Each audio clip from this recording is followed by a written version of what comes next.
ஆணவ கொலையை விட ஒருதலை காதல் கொலை தான் அதிகம் நடந்திருக்கு. நீங்க ஆணவ கொலை எடுத்து வச்சுக்கோங்க, நீங்க எண்ணிடலாம். ஆணவ கொலைன்னு சொல்லி இவ்வளவு சொல்றானுங்களா, இதை நீங்க பாருங்க, கரெக்டா வந்து நம்ம எண்ணிடலாம்.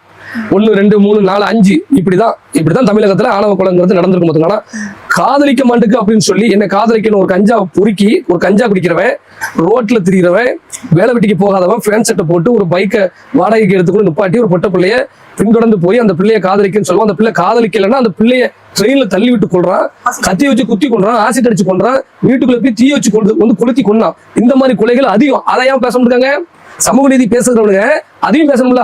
ஒரு பிள்ளை காதலிக்க முடியும், அந்த பிள்ளைய கொள்றான் அப்படின்னா, மாதிரி பெத்த பிள்ளைய வந்து ஒருத்தன் கூட்டு போயிருந்தான், பெத்த பிள்ளைய ஆசாசையா ஒருத்தன் வளர்ப்பான். ஏங்க, ஆணவ கொலைங்கிறது கிடையாது, அன்புக்காக நடக்கிற கொலை. இப்படிதான் உங்களுக்கு முதல்ல அதை எல்லாருமே புரிஞ்சுக்கணும். அது ஆணவ கொலை இல்ல. தகப்பன் தான் வந்து எப்படின்னா அவனோட பார்த்தா இது வந்து சாதிக்காண்டி அடுத்த சாதியை சேர்ந்தவன் சொல்லி வெட்டிட்டாங்க அப்படின்னு சொல்லுவாங்க. சொந்த சாதிக்குள்ளேயும் நடந்திருக்கு. இப்படிதான் எல்லா சாதிக்குள்ளேயும் நடக்கு. அது வந்து சாதி கிடையாதுங்க. பெண் பிள்ளை காதல் என்பது வந்து சாதி கிடையாது. நம்ம குலதெய்வம் பராசக்தியா நம்ம வழிபடுற பிள்ளை, நம்ம பொட்ட பிள்ளைய நம்ம தெய்வமா வளர்ப்போம். இப்படிதான் பாசத்தோட வளர்ப்போம். அந்த மாதிரி அந்த பிள்ளையும் கூட்டி போய் ஏமாத்திடுவாங்க, நடுரோட்டில் விட்டுருவாங்கிற ஒரு பயம் தான்.